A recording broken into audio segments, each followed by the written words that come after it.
जिंदगियां विच ना अपने सुकून लियाना चाहते हो ना तो दो काम जिंदगी च लैवो। यकीन करो जिंदगी च इंज सुकून ते अमन शांति आ जाएगी ना कि तुहाडी जिंदगी बदल के रख देगा। वो दो चीज़ां, एक चीज़ है कि अपने रब नूं याद रखो। असी एज अ मुसलमान होने के नाते अपने मालिक नूं याद रखिए ना, उहदी इबादत करिए। हजूर अकरम हजरत मुहम्मद सल्लल्लाहु अलैहि वसल्लम दे कीतियां होईयां जड़ियां गल्लां ने उहदे ते अमल करिए। उन्हां दी जिंदगी जिस तरह की गुजरी है अगर असी उस तरह जिंदगी गुजारन की कोशिश करना शुरू कर दीए, ठीक है ना जी, तो फिर यकीन करो जिंदगी च खूबसूरती तो 12 ही 12। एक गल तो होगी यह दीन दे बारे नाल। दूजी गल है कि अपने गुस्से ते जिहड़ा बंदा कंट्रोल कर लैंदा ना, समझिए कोई माड़ा कहंदा है, कोई चंगा कहंदा है, कोई भैड़ा कहंदा है, अगर इंसान अपने गुस्से ते कंट्रोल कर लेना तो दुनिया की कोई ताकत भी इहनूं वधन तों रोक नहीं सकती। हर हवाले नाल ਉਹ ਮੰਨ ਲਓ दौलत की स्पीड होवे, ਉਹ इज्जत की स्पीड होवे, ਉਹ ਕਿਸੇ भी शायद स्पीड होवे। जिंदगी की चकाचौंध चांदनी दे विच ना बड़े बड़े रिश्ते नाते इंसान नूं मिलदे ने, हैं जी। प्यार मिलदा है, इश्क हुंदा है, यारियां दोस्तियां हुंदियां ने, तलक वास्ते बनदे ने, भाईचारे बनदे ने, बड़े बड़े मामलात बन जांदे ने इंसान की जिंदगी विच। लेकिन मैं एक गल दसां, वे दो किस्म दे लोग हुंदे ने, एक अच्छे और एक बुरे।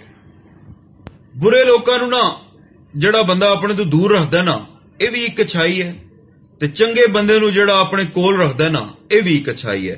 ਇਸ ਵਾਸਤੇ ਆਪਣੀਆਂ ਜ਼ਿੰਦਗੀਆਂ ਵਿੱਚ ਜਿਹੜੇ ਲੋਕ ਚੰਗੇ ਨੇ ਨਾ ਉਹਨਾਂ ਨੂੰ ਕਦੀ ਮਤ ਖੋ, ਉਹਨਾਂ ਨੂੰ ਕਦੀ ਮਤ ਨਾਰਾਜ਼ ਰੱਖੋ, ਉਹਨਾਂ ਨੂੰ ਕਦੀ ਮਤ ਨਾਰਾਜ਼ ਕਰਿਓ।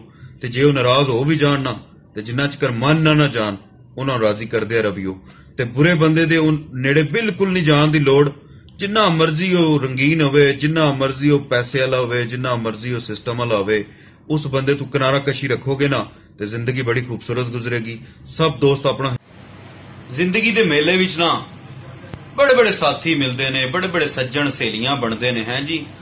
तो हासे खेडे विच जदों बंदा करीब आ जांदा एक दूजे दे ते लोग ना अपने जिहड़े वीक पॉइंट ने ना वो एक दूजे नूं शेयर कर दिंदे ने, अपनियां जिहड़ियां कमजोरियां ने ना एक दूजे नूं दस दिंदे ने, समझ ना अपनियां बुराइयां एक दूजे नाल जिहड़ा ना शेयर कर लैंदे ने। ये समझते ने भी हासे खेडे च ये मेरा दोस्त है, मेरी सहेली है, समझ ना ये मेरे नाल नुकसान नहीं पहुंचा सकती कदी, समझ नो। सब तो अफजल सब तो अगे समझ लैंदे ने, बल्कि मां प्यो भैणां भरावां तो भी अगे समझ लैंदे ने। वो घर नहीं गल्लां करदे जिहड़ियां उन्हां नाल कर लैंदे ने।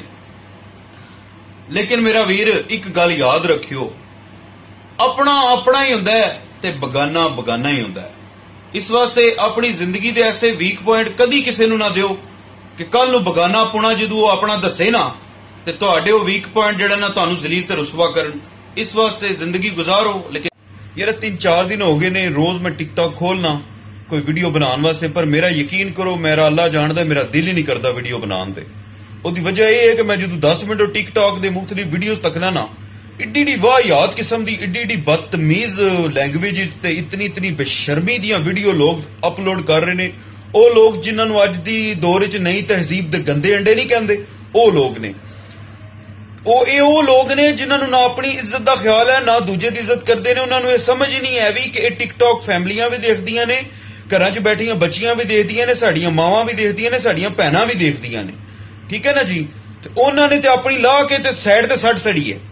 ਤੇ ਇਸ ਵਾਸਤੇ ਮਿਹਰਬਾਨੀ ਕਰੋ ਜਿਹੜੇ ਲੋਕ ਇਹਨਾਂ ਲੋਕਾਂ ਨੂੰ ਜਿਹੜਾ ਨਾ देखते ने या एप्रीशिएट करते हैं या फॉलो किए इन्होंने अनफॉलो करो। इस टिकटॉक की बड़ी अच्छी एक नॉलेज वाली साइड है, इन्हों खराब करने की कोशिश कर रहे हैं। प्लीज यार अपनी जिंदगी खूबसूरतियां लियाओ।